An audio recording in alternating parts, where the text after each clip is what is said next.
공부하는 교회사 16강입니다. 今天是教会历史的16讲， 오늘 배울 내용은 근세시대 두 번째 시간입니다. 也是近代教会史的下半部分。 먼저 살펴볼 것은 예수의 금지에 관한 내용입니다. 那是有关针对耶稣会的禁止。 먼저 예수회가 금지된 그 이유에 대해서 살펴보겠습니다. 首先看一下其被禁止的理由， 그 이유는 예수회가 타락했기 때문입니다. 那是因为耶稣会的堕落。 예수회가 타락한 것은 위대한 지도자가 그들 가운데 나오지 아니하였기 때문입니다. 因为在他们的里面呢，我们再也没有出现那些伟大的领袖。 돈을 탐내고 안위를 구하고 음모를 잘 꾸밈으로 그들의 약점이 폭로되게 되었습니다. 他们贪财、寻求安逸、设计害人等等的一些弱点被暴露了出来。 중국에 파송된 선교사들이 중국의 습관과 동화되어서 기독교의 본질을 버리기까지 하는 그러한 일이 발생했습니다. 被差派到中国的那些传道人呢，他们却融入到中国的这个传统文化当中，开始慢慢的丢弃其基督教的本质。 그 다음으로는 그 예수회가 각 나라에서 추방된 상황에 대해서 살펴보겠습니다. 那了解一下耶稣会为什么被各个国家所驱逐。 먼저 포르투갈입니다. 首先是葡萄牙， 포르투갈에서 그 예수회가 추방된 원인은 남미 파라과이에서 군대를 훈련시켜서 스페인군과 포르투갈 군대를 공격하였기 때문입니다. 那是在南美巴拉圭呢，有一些势力呢，据传被训练军队要攻击西班牙和葡萄牙的军队。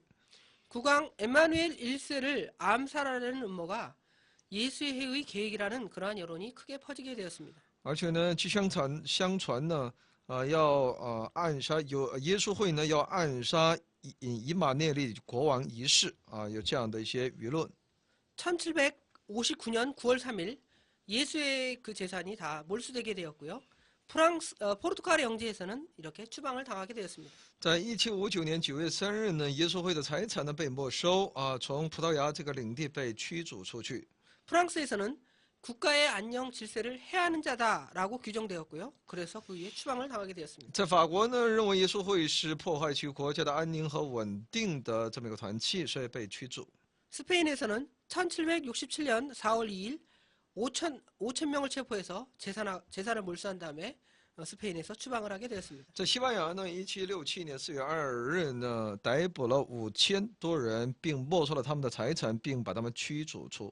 이러한 상황은 예수회를 금지하려는 명령까지 이제 교황청에서 내려지게 되었습니다. 这样来就带出了教廷要下达禁止于耶稣会的禁令。 교황 클레멘스 14세는 금지 방침을 세우고 1714년 2월 21일에 책임자에게 금지령을 통보하게 되었습니다. 教皇克莱门斯14世呢，他下达禁止命令，并在1773年2月21日呢正式通报其耶稣会的领袖。 이러한 명령에 각국 정부는 크게 협력을 했고요. 各个政府呢都赞同。 러시아와 프로세는 존속을 공인했습니다. 俄罗斯和普鲁士呢也公认。 1814년에 가서야 피우스 7세가 그러니까 교황 피우스 7세가 다시 재응을 허가해서 다시 금지령이 이제 해제가 되게 된 거죠. 到1814年的时候呢，因着呢皮乌斯七世教皇皮乌斯七世的这个批准呢，这个耶稣会才重新再兴起。 다음으로 살펴볼 것은 대륙의 계몽사조입니다. 下面我们要看到是大陆的启蒙思潮。 영국에서 일어난 이신론과 회의 사상이 이제 프랑스에 들어오게 되었습니다. 那么从英国兴起的那些一些思潮呢，开始进入到法国。 이러한 사상이 이제 프랑스에서는 더 극단적으로 발전되게 돼서 유물 사상이 되었고요. 기독교를 반대하는 적대적 세력이 되었습니다. 并在法国得到发展，成为了一个反对基督教的势力。 이 대륙의 계몽사조의 대표적인 인물들을 몇몇 살펴보도록 하겠습니다. 那我们看一下这个大陆的这个启蒙思潮的代表人物。 첫 번째 인물은 볼테르입니다. 第一个人物是伏尔泰。 볼테르는 1694년에 출생해서 1778년까지 살았습니다. 他生于1694年，死于1778年。 그는 10살에 예수의 학교에 입학을 했고요. 거기서 법학을 수학했습니다. 他在10岁的时候呢，加入耶稣会的学校，并在那里学习法律。 1750년에 이르러서는 프로이센의 왕이 초청을 해서 프랑스의 사상을 독일에 이렇게 고치시키는 일이 일어나게 되었습니다. 1750年呢，他在受普鲁士王的邀请呢，在德国呢，他开始传递法国思想。 말년에는 스위스에 응거하면서 저술하는 일에 종사했습니다. 他在晚年的时候呢，是定居在瑞士，在那里著述为生。 볼테르의 사상을 살펴보겠습니다. 那我来看一下伏尔泰的一个思想， 그는 이성의 해방과 정신의 자유를 주창했습니다. 他主张理性的解放和精神的自由。 그러면서 각 방면에 전통을 다 파괴하였습니다. 他从各个领域呢破坏传统， 조롱과 풍자의 문학으로 기독교를 공격하였습니다. 他也嘲笑讽刺的文学来攻击基督教。 신의 존재를 믿으나 신의 성질 중에서 선하심은 무한하다. 그러나 힘은 유한하다라고 그는 믿었습니다. 他虽然相信神的存在，但是呢，他却主张，在神的性情当中，他的善是至善的，但是呢，他的能力是有限的。 그는 형이상학의 근거를 도덕에 두었습니다. 所以呢，这也是他所主张的部分。 다음으로 살펴볼 인물은 디데로입니다. 下面的一个人物呢是狄德罗， 디데로는 1713년에 출생해서 1784년까지 살았습니다. 他生于1713年，死于1784年。 그는 프랑스의 철학적 비평가요 자연신론자였습니다. 他是法国的哲学批评家，是自然神论者。 그의 사상은 유물론적 감상주의와 무신론적 자연주의였습니다. 他的思想是唯物论的，以及感情主义，是无神论的自然主义。 그의 사상은 그의 저서로는 철학 사상과 맹인에 대한 서한이 있습니다. 他的著作呢有哲学思想，也有对盲人的书信。 세 번째로 살펴볼 인물은 홀바하입니다. 第三个人物是赫尔巴赫， 홀바하는 1723년에 출생해서 1779년까지 살았습니다. 他生于1723年，死于1779年。 그는 신의 관념을 버리고 자연을 취함으로 행복을 얻는다라고 주장을 했습니다. 他主张呢应该丢弃神的观念，要去获得自然，从中获得幸福。 자연은 사람으로 하여금 광명을 찾아 진리를 찾게 하는 것이라고 말을 했습니다. 他认为自然可以使人获得光明，寻得真理。 그러나 종교는 이성을 부패케 하고 인성을 오도하여 무지중에 안심케 한다라고 말을 했습니다. 而主张宗教呢，使人的理性变得腐败，误导人生，便陷入到无知当中。 그 다음으로 살펴볼 인물은 루소입니다. 下一个人物是卢梭， 루소는 1712년에 출생해서 1778년까지 살았습니다. 他生于1712年，死于1778年。 그는 자연으로 돌아가라라는 주장을 했습니다. 他主张回归自然。 자연은 인간을 선량, 자유, 행복하게 만들었지만 사회는 사악하고 노예를 만들었고요.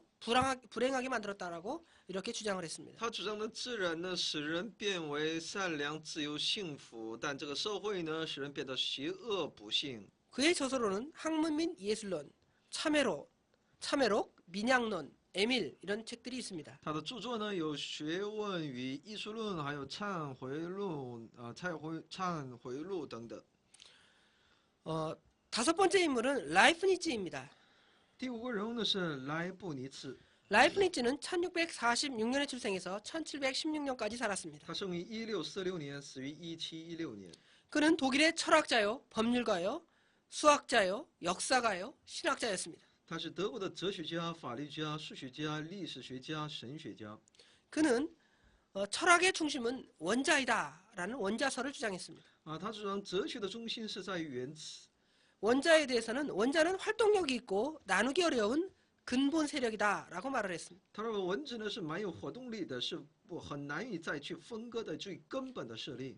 그러면서 신은 최고의 원자다라고 말을 했고요. 而且他主张神是呢最高的原子， 총 자원자의 창조자이시다라고 말을 했습니다. 说神是一切子原子的创造者。 그의 우주관과 신과는 아주 낙관론적이었습니다. 他的宇宙观还有神观是一个乐观性的。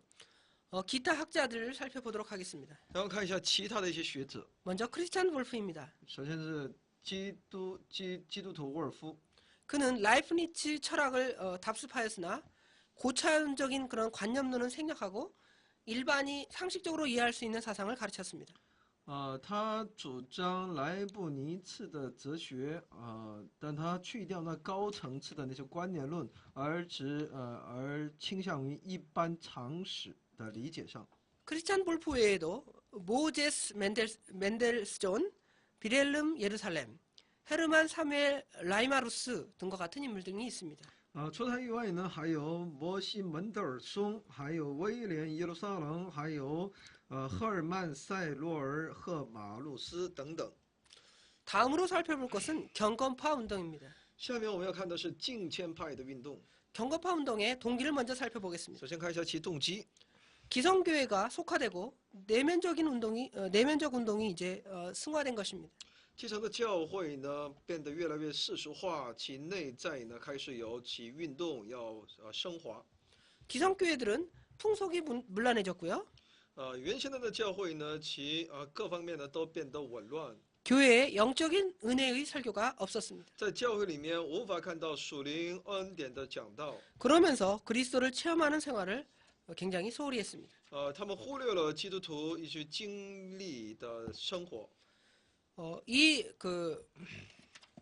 경건주의 운동, 경건파 운동의 의의를 살펴보겠습니다. 那么这个敬谦派运动的意义， 17세기 말 독일 루터파 교회 내에서 일어난 신비계통의 운동으로서 성령과 내적 생명 운동을 전정하는 운동입니다. 是出现在17世纪末在德国路德派教会里面所出现的神秘系统运动。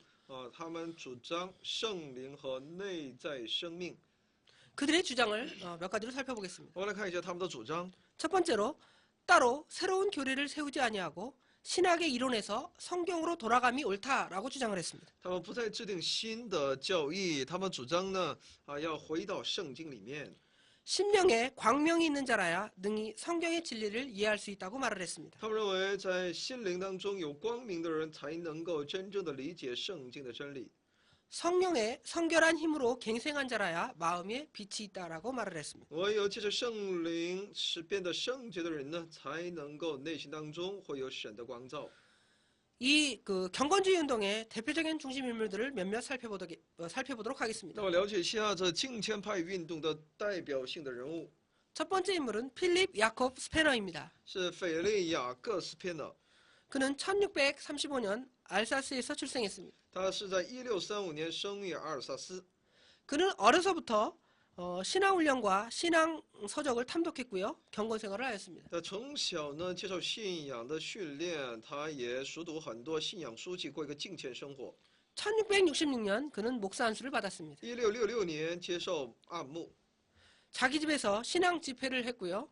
후에 궁정 목사가 되었으나 사퇴를 하였습니다. 他在自己的家里进行一些信仰的聚会，并且后来成为宫廷牧师，但后来辞退了。 두 번째 대표적인 인물로는 아우구스트 프랑케입니다. 第二个代表性的人物呢是奥古斯丁威严弗兰卡， 그는 1663년 리베크에서 출생했습니다. 他在1663年生于吕贝克。 그는 라이프치히 대학에서 성경회를 통해서 설교와 강연을 했습니다. 他在莱比锡大学呢，借着圣经会呢讲道并演讲。 이것을 통해서 그는 큰 세력을 장악했지만 후에 집회 금지를 당하게 되었습니다. 这次他获得了大的一些势力，但后来被禁止聚会。 후에 그는 할레 대학에 가서 교수와 목사를 겸직했고요. 고아원을 세우고 인쇄소와 출판소를 세웠습니다. 后来呢，他到哈勒大学呢去担任教授、牧师，也建立孤儿院，也自办印刷所、出版社等等。 세 번째 인물은 벵겔입니다. 那么第三个人物呢叫本格尔， 벵겔은 1687년에 출생해서 1751년까지 살았습니다. 他生于1687年，死于1751年。 그는 독일의 신학자요 목사로서 경건파 운동을 시작한 사람입니다. 他是德国的神学家、牧师，他兴起敬谦运动。 그의 대표적인 저서로는 말세론이 있고 신학 주해가 있습니다. 他的代表著作有《末世论》和《新约注解》。 이 경건주의자들의 업적과 결과를 살펴보도록 我 하겠습니다. 们来看一下这敬谦主义者的他们的业绩和结果。 먼저 경건주의 운동은 성경 연구에 자극을 주었습니다. 敬谦主义运动呢，首先对圣经的研究给了很大的刺激。 그래서 그들로 하여금 신학적인 그런 것들을 이론에서 이제 실제 방향으로 전환하게 만들었습니다. 将来使他们从呢神学的理论当中呢转变成实际的这种工作。 그러면서 이제 성령의 감화와 개인의 갱생 이런 것들을 주력하게 만들었습니다. 他们就更注重起圣灵的感动和个人的更新。 그러나 극단적인 금욕주의를 초래했고요. 조직된 교회에서 분리하는 분리주의 운동이 일어나게 되었습니다. 但他们却寻求极端的禁欲主义，这样来呢，他们就开始离开那教会。 그러나 성령의 감화와 개인적 갱생을 필요로 하는 필요를 가곡해 하는 그런 등의 많은 그런 영향을 끼치게 되었고요. 但他们的确也产生了很多的影响，就是要让人寻求圣灵的感动和个人的不断的更新变化。 여기에서 파생된 모라비안파는 전도에 큰 성과를 거두게 하였습니다. 从他们那里所分支出来的摩拉维亚这派呢，在传福音上呢，获得了很大的成果。 다음으로 살펴볼 것은 이 경건파 운동의 영향을 받은 그 모라비안 교회에 대해서 살펴보도록 下面是 하겠습니다. 有关摩拉维亚这个教会。 모라비안 모라비안 교회의 의의에 대해서 먼저 보겠습니다. 首先看一下其意义。 30년 전쟁이 1618년에서 1648년까지 일어났는데 그 30년 전쟁 시 로마 교회의 박해로 모라비안으로부터 이제 보헤미아에서 피난온 그 모라비아로부터 보헤미아로 피난온 장 후스의 일파로 그들이 시작되었습니다. 他们是在30年战争期间呢，因为受到了罗马教会的逼迫，那么从摩拉维亚这地区呢，来到波黑，来避难的，也就约翰霍斯由他这一派呢来建立的。 이들을 진젠도르프 백작이 자기 영토내에 이렇게 거주하게 했고요. 1727년 8월 13일 모라비아 교회를 세우게 이르렀습니다. 当地的伯爵呢，就在自己的领土之内呢，让他们允许他们居住，并在1727年8月13日呢，这个摩拉维亚教会呢就正式被建立。 이들의 경건주의를 영어로 모라비아니즘이라고 정의합니다. 所以呢，他们的敬虔主义呢，我们也把它称之为摩拉维亚主义。 그들의 사업과 업적에 대해서 몇 가지로 我们来 살펴보겠습니다. 看一下他们的工作和他们的业绩。 먼저 반수도원적인 신앙 수양과 그 다음에 세계복음화의 그 목적을 두었습니다. 他们制定反修道院的这种信仰这种修养和针对世界的福音化目的。 세계 각지를 돌아다니면서 전도를 했습니다. 他们到世界各地传福音。 정열적인 독신자로서 웨슬리에게 큰 감화를 이제 주게 되었습니다. 他们也给威斯利带来很多的感动和影响。 다음으로 살펴볼 것은 감리교 메소디스트 운동입니다. 下面是卫理公会教会。 먼저 메소디스트 운동의 유래를 我来 살펴보겠습니다. 看一下其由来。 영국의 옥스포드 대학에서 웨슬리를 중심으로 종교계의 침체를 바로잡기 위해서 성경 운동과 그 다음에 감옥 방문 전도 등이 이 감리교의 시초가 되었습니다. 那么在英国的牛津大学呢，以威斯利为中心的宗教为中心，在其为了纠正其宗教界的这种不正想要在中国借着圣经研究来使不断的复兴这就成为了建立会的开始。 이 감리교회의 조직을 살펴보겠습니다. 我来看一下建立会的组织。 그들은 비사제적인 감독 정치입니다. 他们不是借着那些神父之类的神职人员，他们是起着一种监督的这种有着监督政治。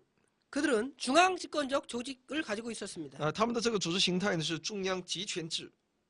감독은 총회에서 투표했고요. 목사는 감독이 파송했습니다. 那么监督呢是由总会投票选取，牧师呢是由监督来差派的。 직원은 목사와 장로, 권사, 속장, 유사, 탁사 등으로 이렇게 구분되어 있습니다. 其职员当中有牧师、长老、劝士、署长、游士、拓士等等。 이 감리교의 교리에 대해서 몇 가지로 살펴보겠습니다. 了解一下其教义。 먼저 하나님의 은혜는 무차별적이다라고 말을 했습니다. 他们主张神的恩典是不分你我的。 그리스도는 모든 죄인을 위해서 십자가에 달리셨다라고 말을 합니다. 说呢，基督是为所有的罪人钉在十字架上。 그러나 지옥에 가는 것은 그 사람의 책임이다라고 말을 합니다. 而主张去下到地狱是他自己的责任。 자기의 구원에 대해서는 자기의 구원에 대해서 성령의 확신을 얻을 수 있다라고 이렇게 말을 했습니다. 所以呢，对自我的得救呢，会得到圣灵的确信。 원죄의 교리에 대해서는 믿지만 인간이 전적으로 타락했다라는 것은 불신했습니다. 虽然相信原罪，但不相信完全的堕落。 그러면서 의롭게 된 자는 더 거룩하기 위해서 계속적으로 힘쓰고 노력해야 한다라고 주장했습니다. 说已经称义的人，为了成圣呢，需要不断的努力。 이 감리교회 설립 과정을 간략하게 보겠습니다. 我们简单看一下其被建立的过程。 1739년 5월에 처음으로 회당에 회집을 했습니다. 是在1739年5月呢，第一次在会堂聚集。 1740년 7월에 남자 26명과 여자 48명이 정식으로 결성되었습니다. 1740年7月呢，正式由弟兄26名，姊妹48人正式在那里要登记。 이 웨슬리의 부흥운동, 이 웨슬리의 부흥운동에 대해서 살펴보도록 하겠습니다. 让我们看一下威斯理的复兴运动。 그의 먼저 생애를 보겠습니다. 首先看一下他的生平。 그는 1703년 6월 17일 영국에서 목사의 16번째 아들로 태어났습니다. 他在1703年6月17日在英国作为牧师的第16个儿子出生。 그의 모친은 수산나였습니다. 他的母亲叫苏珊娜。 그는 옥스포드 대학의 특대생이었고 대학에서 평의원으로 당선되었습니다. 他是牛津大学的一个特长生是大学的评议议员。 그는 대학 내에 성단이라는 모임을 조직하고 그 모임의 지도자가 되었습니다. 他在大学内呢建立圣坛这一组织，成为其领袖。 그 조직은 다음과 같은 일을 행했습니다. 他们做以如下的工作。 먼저 경건을 목적으로 모였고요. 他们的聚集是为了敬谦。 성경과 경건서적 읽기에 힘을 썼습니다. 他们竭力去读圣经和敬谦的这样的一个书籍。 매일 밤 기도회로 모였습니다. 每天晚上都以祷告会来聚集。 병자와 가난한 자, 감옥에 갇힌 자를 돌보았습니다. 他们来照顾看顾那些贫穷的人，下在监里的人。 그는 선교사로 미국 조지아주에 파송되었는데요. 성과 없이 돌아오게 되었습니다. 他们也曾经差派那些传道人到美国的乔治亚州但是呢无功而返。 돌아오는 도중에 그 배에서 풍랑을 만나게 되었습니다. 在回来的途中呢，他们在船上遇到风浪。 이러한 풍랑 가운데서도 모라비안 교도들이 태연히 전도하는 것을 보고 그 모라비안 교도들에게 감동을 받게 된 것입니다. 但在风浪当中，却又看到那些摩拉维亚的那些传道人在那里能够坦然的传福音，他们受到很大的感动。 1738년 5월 24일 모라비아 교회의 기도회에 참석하고 하나님의 임재와 능력을 체험하게 되었습니다. 1738年5月24日呢，他参加摩拉维亚教会的祷告会，并在那里经历神的同在。 모라비아 교회의 경건 생활을 배우기 위해서 독일의 진젠도르프에게 백작에 방문하고 거기서 2주 동안 체류하였습니다. 他为了学习摩拉维亚教会的敬虔生活，他去到德国，在那里待2个星期的时间。 1739년 5월에 브리스톨에서 처음으로 야외 설교를 했는데 그때 큰 부흥운동이 일어나게 되었습니다. 1739年5月呢，在布里斯特呢，他第一次做这个室外的讲道带来了很大的复兴运动。 1739년 5월 12일에는 브리스톨에 처음으로 그 감리교회 메소디스트 교회를 설립하게 되었습니다. 1739年5月12日呢，在布里斯特他第一次建立卫理公会的教会。 1742년에는 메소디스트 연회를 이렇게 개최하게 되었습니다. 1742年2月呢，召开卫理公会的联会。 그의 저서는 381종이나 됩니다. 他有381本的这样的一个著书。 그의 표어는 그러니까 감리교의 표어는 세계는 나의 교구이다입니다. 所以监理会的座右铭呢是世界是我的教区。 다음으로 살펴볼 것은 이 감리교회의 분파에 대해서 살펴보겠습니다. 下面了解一下这监理会的这个不同的派别。 첫 번째 파는 원시 메소디스트 파입니다. 那么第一个呢是原始的卫理公会。 이 파는 첫 번째로 야외 설교와 여자의 설교권을 인정했습니다. 他们是在室外经常的讲道，并承认女子姊妹的讲道权。 그 다음에 신도의 평등 권리를 존중했습니다. 而且呢，尊重信徒的平等权利。 목사 1명과 평신도 2인을 비례로 의회를 조직했습니다. 他们组织议会呢，是以1名牧师、2名平信徒这么一个比例。 두 번째 분파는 일치 자유주의 감리교파입니다. 那么第二是一致自由的卫理公会。 목사의 임명권이 중앙에 있다라는 것을 반대했습니다. 他们反对牧师的任免权在中央。 그러면서 개교의 독립을 주장했습니다. 主张各个教会的独立。 세 번째 파는 칼빈파 메소디스트입니다. 第三是加尔文派的卫理公会， 대표적인 인물로 조지 필드가 있는데요. 조지 필드는 7번이나 미국에 가서 칼빈 신학을 전파했습니다. 他是乔治菲尔德，是代表性的人物。他7次去美国来传讲加尔文的神学。 그는 웨슬리와 별도로 전도 운동을 펼치게 되었습니다. 他也展开很多的这个传福音的运动和活动。他跟卫斯理是不同的。 다음으로 살펴볼 것은 케이커파와 스웨덴 보리 운동입니다. 那么下一个呢是个的贵格会教徒 먼저 和这个瑞典的波格。 먼저 케이커파입니다. 首先是这个贵格派， 케이커파의 대표적인 인물은 조지 폭스입니다. 其代表性的人物呢是乔治福克斯。 조지 폭스는 1642년에 출생해서 1691년까지 살았습니다. 他生于1642年，死于1691年。 그는 런던의 직조업자의 아들로 출생했습니다. 他生于伦敦，是纺织业业主的一个儿子。 19살 때에 이르러 정신적인 갈등으로 이제 각지를 방황하게 되었습니다. 在19岁的时候呢，因为精神上的不同的一些矛盾，他彷徨于四方。 1646년에 신적인 영감을 받고 마음의 평안을 얻었다고 말을 합니다. 就说呢，1646年呢，他获得来自于神的灵感，获得了内心的平安。 1649년 노팅엄 교회에서 예배를 드리는 중에 청중이 일어나서 성경을 이해하고 진리를 깨닫기 위해서 위로부터 하늘로부터 빛을 받아야 한다고 주장해서 예배에 방해를 하는 사람이다라고 이렇게 그런 혐의를 받아서 투옥을 당하게 되었습니다. 1649年呢，在诺丁汉教会礼拜的时候呢，有一听众呢站起来，他说呢，为了正确理解圣经，那必须要理解真理，也必须要获得从上而来的光照。因为有他这样的主张，反而被判为破坏礼拜而被下到监狱。 세계 각지에 전도를 해서 많은 추종자를 얻게 되었고요. 그 중에 대표적인 인물이 펜이라는 인물입니다. 他向全世界传福音，获得很多追随者其中也有一些不少其中也有代表性的。 두 번째로 살펴본 인물은 윌리엄 펜이라는 인물입니다. 那么第二个我们所要看到的是威廉， 그는 1644년에 출생해서 1718년까지 살았습니다. 他1644年生于1644年，死于1718年。 그는 런던 태생으로 그의 집안은 스튜어트 왕가의 청계를 받는 그런 사람이었습니다. 他生于伦敦他的家族呢是受到斯图尔特王室的宠信的。 1667년에 이르러서 이 폭스 아까 얘기하는 조지 폭스의 그런 설교를 듣고 감동을 받아서 그를 추종하는 인물이 되었습니다. 1667年呢听了福克斯的讲道，成为他的追随者。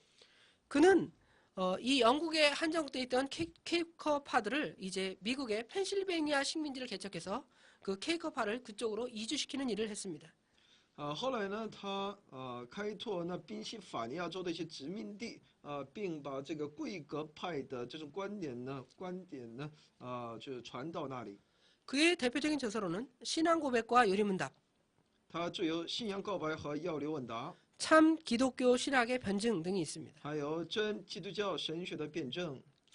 이 케이커파들의 교리와 생활에 대해서 살펴보겠습니다. 咱们了解一下这一教义和生活。 그들은 내적 광명을 중요시했습니다. 他们看重内在的光明。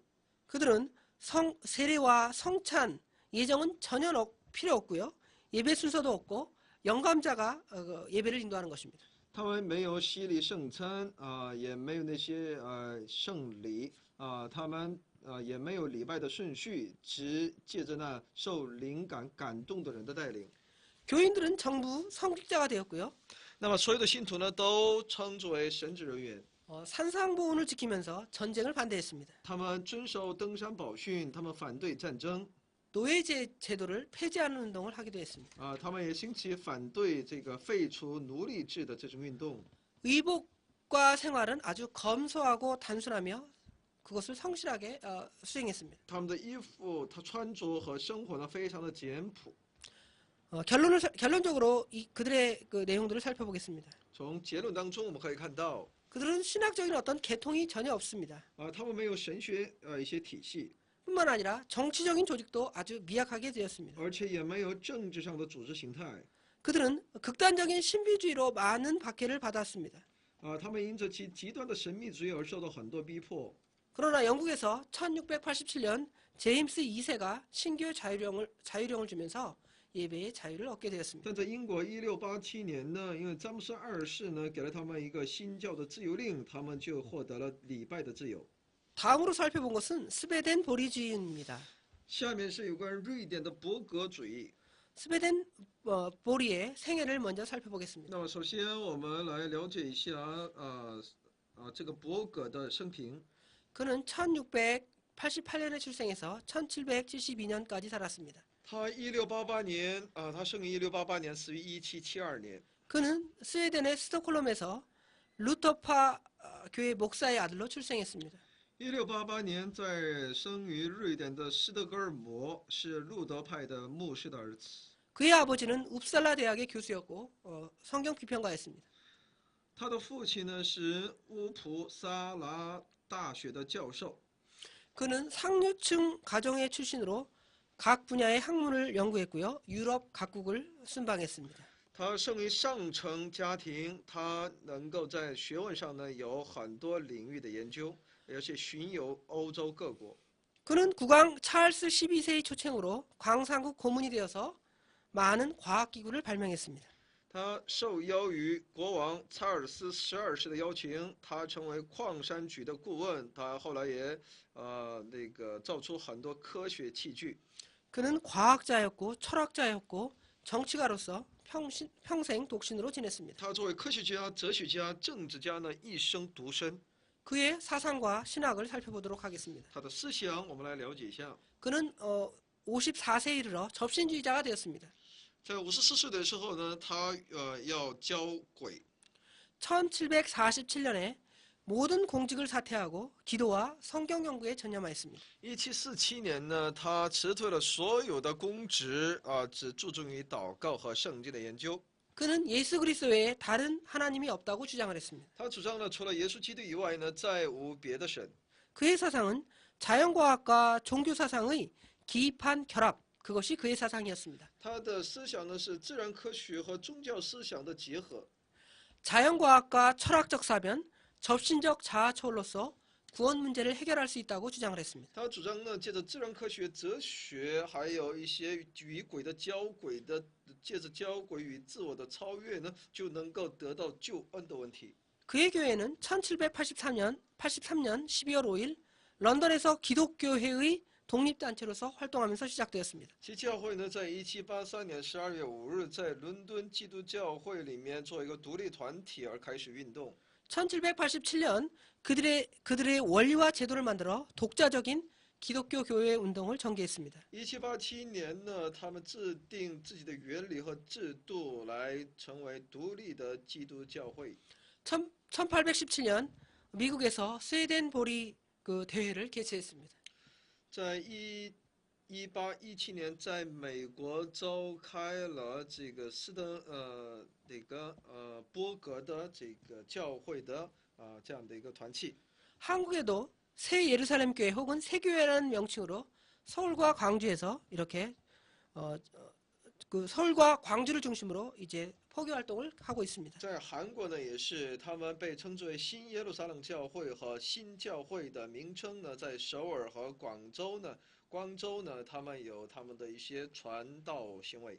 다음으로 살펴볼 것은 미국의 초대 기독교입니다. 下面是美国的初期基督教。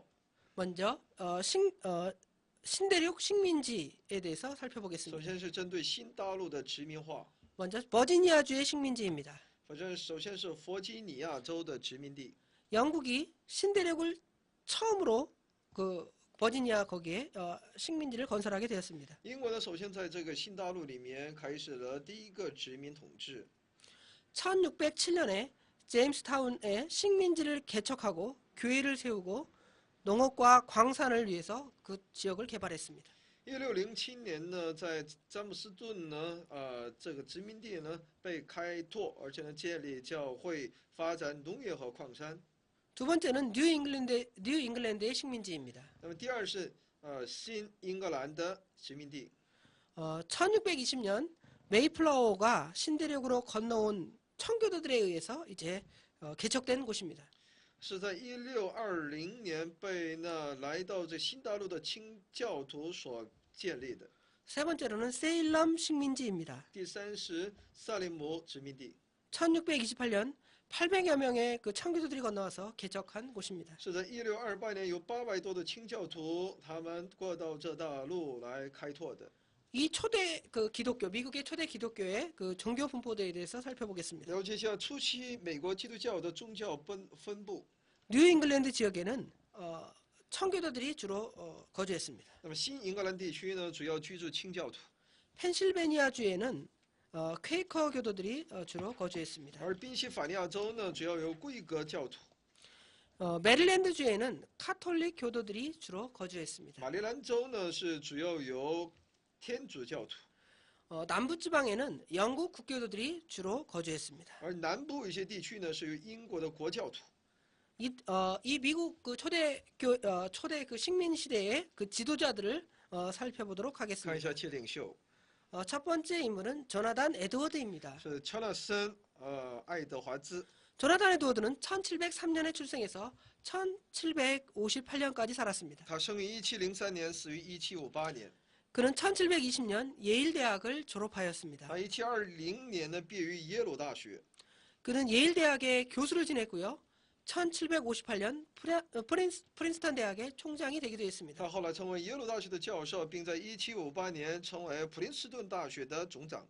그의 대표적인 사상은 칼빈주의 신학입니다. 他的思想是加尔文主义神学， 그의 저서들을 몇 살펴보겠습니다. 有他的著作， 첫 번째 저서는 하나님의 영의 현저한 특징이라는 책입니다. 还有叫《神的灵的特点》， 다음 책으로는 부흥의 원리, 还有复兴的原理， 그 다음으로는 자유의 의지, 还有自由意志、 원죄, 原罪， 이런 책들이 있습니다. 有这些书。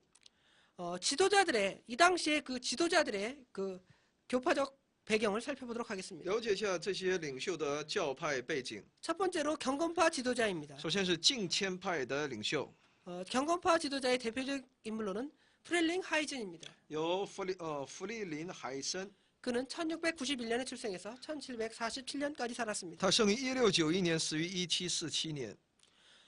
두 번째 교파적 배경으로는 장로교 교파를 가진 인물입니다. 第二个呢是拥有长老教派这个背景的， 그는 대표적인 인물로는 윌리엄 테넌트가 있습니다. 尤其代表性的是威廉·台嫩特， 그는 1673년에 출생해서 1745년에 살았습니다. 他生于1673年，死于1745年。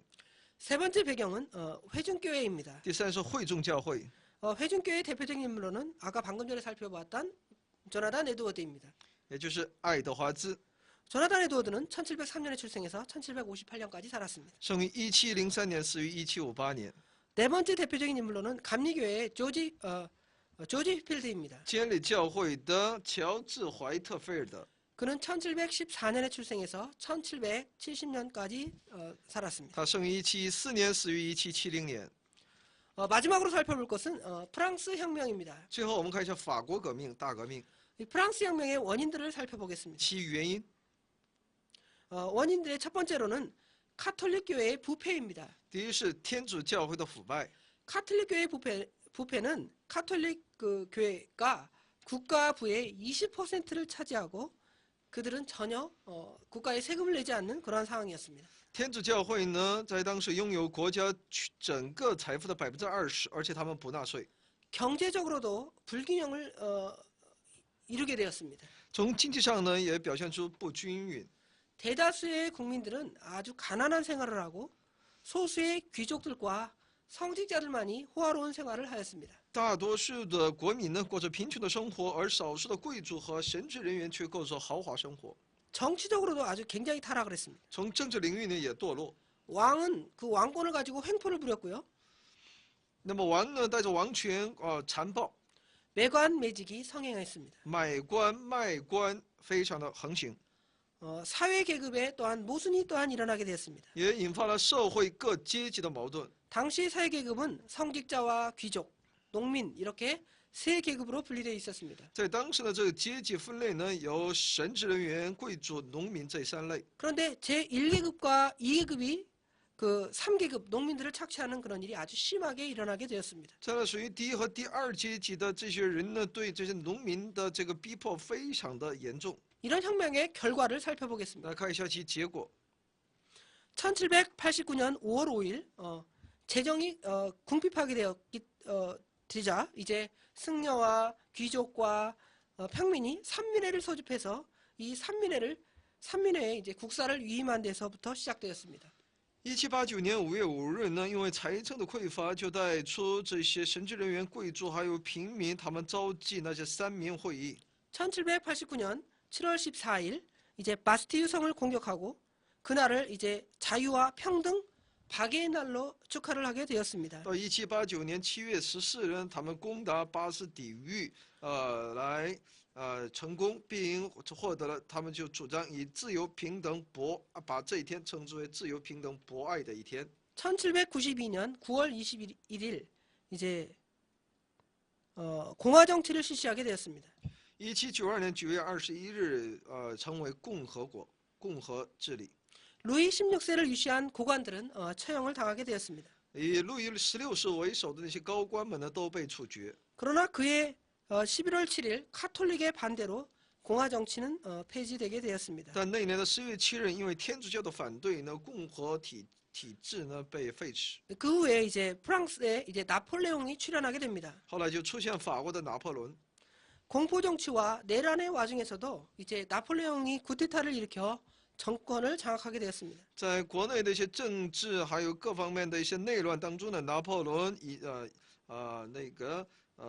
引发军事政变来执政。 이런 프랑스의 그 종교 개혁은 유럽 각지에 새로운 기풍을 조성하는 자극제를 마련하게 那 되었습니다. 法国的这一革命呢，也带来欧洲各国出现新的一些风潮的一个契机。 오늘은 근세교회 시대 그 뒷부분에 대해서 배웠습니다. 那么今天我们一起来学习了有关近代教会的史的一个后半部分的内容。 오늘 배운 것들을 제목만 정리해 보겠습니다. 那么我来整理一下啊。 먼저 예수회를 금지한 그런 상황에 대해서 배웠고요. 学习了有关禁止耶稣会。 대륙에서는 계몽사조가 크게 흥황하게 된 것을 在 말씀드렸습니다. 大陆呢兴起启蒙思潮。 종교적으로는 이제 그 경건파 운동이 이제 크게 흥황하게 되었고요. 那出现了敬谦派的运动。 그 다음에 감리교가 이제 생성되게 되었습니다. 外里公会的出现。 그 다음에 대표적인 이단으로 케이커파와 스웨덴 보리 운동에 대해서 살펴보았고요. 有这些各个派奎格运动奎格派，还有一些瑞典伯格派的这样的一些出现，他们的一些内容。 그 다음에 미국의 초대 기독교의 상황에 대해서도 잠깐 살펴보았습니다. 也了解了美国初期基督教会的这种形成。 마지막으로 프랑스 혁명이 원인과 그 발생 결과들에 대해서 살펴보았습니다. 也了解了法国大革命的它的起因和结果。